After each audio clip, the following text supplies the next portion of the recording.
Hello সকলকে। তো আমি একটা পোস্ট করেছিলাম যে আমার প্রেগনেন্সি বা পুটিকে নিয়ে কাউরির কোনো কোশ্চেন থাকলে সেই কোশ্চেনটা করতে। তো প্রথম কোশ্চেন এসছে, পুটির ইউরিন ইনফেকশন ধরা পড়েছিল, কি কি সিমটম ছিল? আর আমার বেবি ইউরিন করার আগে ঘুমের মধ্যে খুব কান্নাকাটি করে, প্লিজ জানাবেন।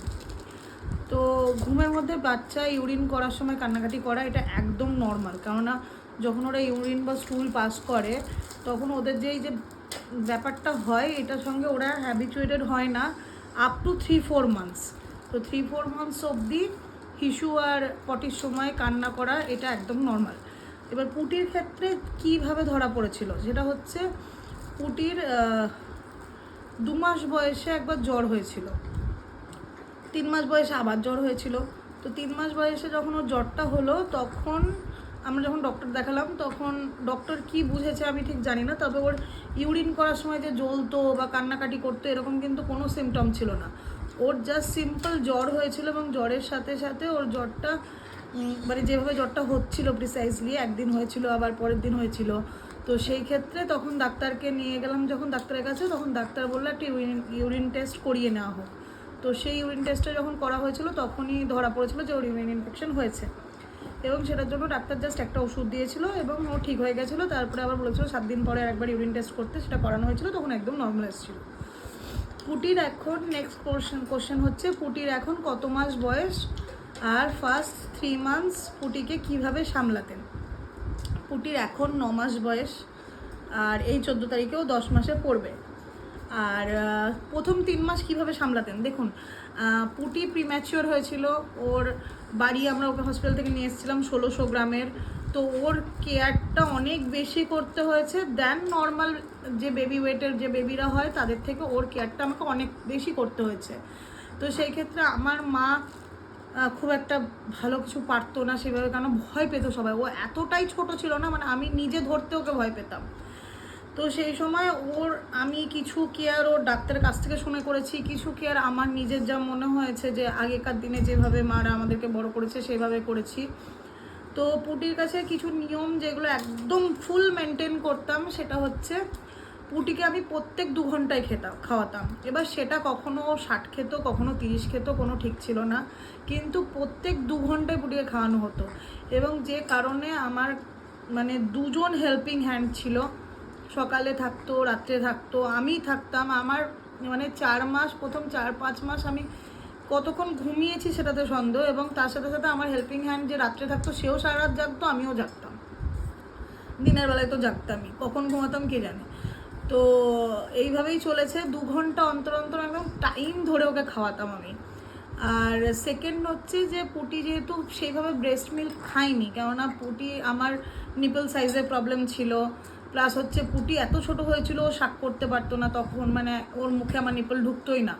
তো সেই জন্য অনেক কিছু সেই সময় ট্রাই করা হয়েছে, মানে নিপল সাইজ স্মল করার জন্য সে একটা ইঞ্জেকশনের মুখ কেটে, সিরিঞ্জের মুখ কেটে সেটা দিয়ে মানে শাক করিয়ে, কিন্তু কোনোটাতেই কোনো লাভ হয়নি। আমাকে পুটিকে বোতল ধরাতে হয়েছে, ফর্মুলা খাওয়াতে হয়েছে, এবং পুটি যেহেতু শাক করতো না, আমার মিল্ক প্রোডাকশন মানে ওই 18-19 দিন থেকে একটু শুরু হয়েছিল, যেটা 2 মাস 2.5 মাসে গিয়ে একদম ফুললি বন্ধ হয়ে গেছে। তো ওই পুটি বলতে গেলে 2 মাস দুধ পেয়েছে, মায়ের দুধও পেয়েছে, বাকি ও পুরো ফর্মুলা খেত। এবার কোনো সময় ও যদি 2 ঘন্টার জায়গায় 1.5 ঘন্টায় উঠে যেত ঘুম থেকে বা কাঁদতো, সেই সময় আমি আবার 1.5 ঘন্টাতেই খাইয়ে দিতাম। কিন্তু 2 ঘন্টা থেকে ম্যাক্স 2.5 ঘন্টা, 3 ঘন্টা আমি মনে পড়ে না আমি কোনোদিন করেছি যে 3 ঘন্টা ওকে না খাইয়ে রেখেছি, প্রত্যেক 2 ঘন্টায় খাওয়াতাম। সেকেন্ড হচ্ছে, যেহেতু আমি ওকে ফর্মুলা ফিড করাতাম এবং বোতল ইউজ করতাম, ওর মেন আমি হাইজিন, যেটা যে সবাই বলে যে এই লোকের কোলে দিয়ে দিলেই বা কাউরির কোলে দিয়ে দিলে সবাই ঘাঁটলে বাচ্চা বড় হয় না, বাচ্চাকে কাভার করে নিতে হবে, বাচ্চার রোমকূপ ভেঙে গেলে বাচ্চার ওয়েট হয় না, ওসব কিচ্ছু না। কিন্তু বাচ্চা যেটা ইনটেক করবে, যেটা বাচ্চা মুখে দেবে, সেটা সবসময় ক্লিন রাখাটা খুব দরকার। বেড খুব ক্লিন রাখতাম, ওর যে জিনিসগুলো হাতে ধরতো সেগুলো ক্লিন রাখতাম, ওর বোতলটা খুব ভালো করে স্টেরিলাইজ করতাম, এবং ওর বেবির জিনিসপত্র দিয়েই ওর বোতল আমি মানে ধুতাম।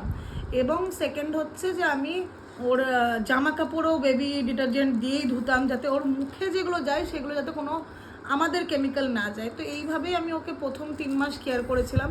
মেন গুরুত্ব দিতাম হচ্ছে ক্লিন রাখা ওকে, আর হচ্ছে ঘামতে না দেওয়া। এখন যেহেতু শীতকাল চলে এসছে, বাচ্চা ঘামে না, কিন্তু গরমকাল যখন পুটি মানে 2 মাস বয়স হলো, তখন জাস্ট ও ফেব্রুয়ারিতে হয়েছে, মার্চ এপ্রিল থেকে ভালো গরম ছিল, তো সেই সময় ওকে আমরা কখনো ঘামতে দিতাম না। আর সেই সময় এসি চলতো, পুটি 22-এ এসি চালিয়ে থাকতো, ঘরে হিউমিডিফায়ার ইউজ করতাম যাতে ওর কোনো কনজেশন না হয়, বাতাস শুষ্ক হয়ে গিয়ে। আর হচ্ছে এইগুলোই জেনারেলি করতাম। আর সেরকমভাবে যে বিশাল কিছু সেই তুলোর মধ্যে রাখা এরকম ব্যাপার ছিল না। খাওয়াতাম টাইমলি, খাওয়ার জিনিসপত্রগুলো খুব ভালো করে ক্লিন করতাম, আর হচ্ছে ওকে ক্লিন রাখতাম। হ্যাঁ, আরেকটা জিনিস করতাম যেটা এখন কেউ করে না, ওকে মাসাজটা খুব করতাম। ওকে একদম ডাবর লাল অয়েল দিয়ে ঘষে ঘষে ভালো করে দিনে 6বার ওর মাসাজ হতো। ইভেন মাঝরাতেও ওর একবার মাসাজ হতো, যাতে ও পুরো টানা সুন্দর ঘুমায়। এবং এখন সেটা অনেকটা কমে গেছে, এখন গোটা দিনে 3বারও মাসাজ হয় না, হয়তো 2বার, কোনো দিন 3বার করা হয়, কিন্তু ওই টাইমটা 4 মাস 5 মাস অবধি দিনে ওর 6বার করে মাসাজ হতো। এবার তারপরের কোশ্চেন হচ্ছে, ডাক নামটা পুটির খুব কিউট লাগে শুনতে, বাট ভালো নামটা কি যদি বলো তাহলে ভালো হয়। জানা হয়নি। আচ্ছা, আমি এই কমেন্টটা রিপ্লাইও করেছিলাম, তাও আর একবার বলে দিই যারা সবাই জানো না, আমাদের পুটির ভালো নাম হচ্ছে আরজা ঝা, মানে ঝা ওর ফাদার সারনেম, আর ওর মানে ভালো নাম হচ্ছে আরজা। আচ্ছা, পুটি সলিড প্রথম কি খেয়েছিল, এটা হচ্ছে পরের কোশ্চেন। পুটি প্রথম যে সলিড খেয়েছিল সেটা হচ্ছে হোমমেড সেরেল্যাক, তারপরে হোমমেড সেরেল্যাকের সাথে ফ্রুটস, এবং তারপরে ভাত ডাল সবজি দিয়ে খিচুড়ি, তারপরে আস্তে আস্তে মিলেটস অ্যাড করেছি, রাগি অ্যাড করেছি, কিউনিয়া অ্যাড করেছি, এখন যেমন মাছ অ্যাড করেছি, ডিম অ্যাড করেছি, সামনের মাসে মাংসটাও অ্যাড করব, চিকেনটা অ্যাড করব, কিন্তু প্রথম খেয়েছিল হোমমেড সেরেল্যাক। আচ্ছা, পুটির স্কিন কেয়ার রুটিন, এটা যে জিজ্ঞাসা করেছো, তাকে আমি রিকোয়েস্ট করব একটু পিছনে গেলে আমি পুটির পুরো কী কী স্কিনে ইউজ করি, কী না করি, কী তেল দিই, কী শ্যাম্পু দিই, সব একটা ডিটেল ভিডিও আছে। সেবামেডের আমি ওকে সব ইউজ করি, কিন্তু ইদানিং আমি যেটা দেখছি পুটির স্কিন খুবই ড্রাই। তো আর যেহেতু ও খুব ঠান্ডার মধ্যে থাকে, আমাদের এখনও ফ্যান চলছে, ইভেন আমাদের কদিন আগে অবধিও এসি চলেছে, তো পুটিকে আমি না এখন, আমি জানি অনেক মা এখন আমাকে রেড়ে করে তেড়ে আসবে মারতে, কিন্তু আমি পুটিকে না নিভিয়া লাগাই, মানে আমাদের যে নিভিয়া ক্রিম, সেই ক্রিমটা ওর গায়ে আমি লাগাই, এবং তাতে ওর গা খুবই ভালো থাকছে, মানে স্কিন একদম সুন্দর থাকছে। তো যাই হোক, আর বাকি তো সেবামেডের এক্সট্রা সফট ক্রিমটা ওর জন্য লাগাই আমি ওকে। তাছাড়া আগে মুখে, গরমকালে ওর মুখে সেবামেডেরই ফেশিয়াল ক্রিমটা লাগাতাম, কিন্তু ফেশিয়াল ক্রিমটা এখন কোনো কাজ করছে না, কারণ এতটা ঠান্ডা পড়ে গেছে যেহেতু। ওর এখন এক্সট্রা সফট ক্রিমটা লাগাই, নিভিয়া লাগাই, ও সেবামেডেরই শ্যাম্পু দিয়ে আর ইয়ে দিয়ে স্নান করে। আর ওকে তেল এখন লাগানো হয় হচ্ছে সেবামেডেরই, কিন্তু আমি বাড়ি গেছিলাম তখন আমার সেবামেডের তেলটা শেষ হয়ে গেছিলো, আর ওখানে পাইনি আমি হঠাৎ করে, তো আমি ওকে হিমালয়া বডি অয়েলটাও লাগিয়েছি, সেটাও খুব ভালো। ওকে ডাবর লাল তেল লাগানো হয়, ওকে মাঝে মাঝে সর্ষের তেলও লাগানো হয়, এরকম কোনো ঠিক থাকে না। মাথায় ও আদিবাসী তেলও লাগিয়েছে, আমার আদিবাসী তেল। তো আমি খুব যে বিশাল একদম বাচ্চাদের প্রোডাক্টই ইউজ করতে হবে এরকম ব্যাপার নিয়ে, আমি আদিবাসী তেল ওকে কন্টিনিউ বহুদিন লাগিয়েছি। ওর মাথার চুলগুলো সব সাইডে উঠে উঠে যাচ্ছিলো, সেই জায়গায় লাগিয়েছি। সর্ষের তেল লাগায়, ওর মানে টাচুড ওর কোনো রকম কোনো প্রবলেম এখনো অবধি হয়নি। আর মেনলি আমি ওর জন্য সেবামেড ইউজ করি, আর হিমালয়ার টিস্যু ইউজ করি। তো এই কটা কোশ্চেনই আপাতত আমাকে এসেছিলো, আমি একটা বলেছিলাম ভিডিও বানিয়ে বলে দেবো, তো এটা আমি বলে দিলাম। আর যার যার জানা আছে এই ভিডিওটার কমেন্টে লিখো, আমি তাদেরকেও আনসার করে দেবো। থ্যাংক ইউ, সবাই খুব ভালো থেকো, শুভরাত্রি।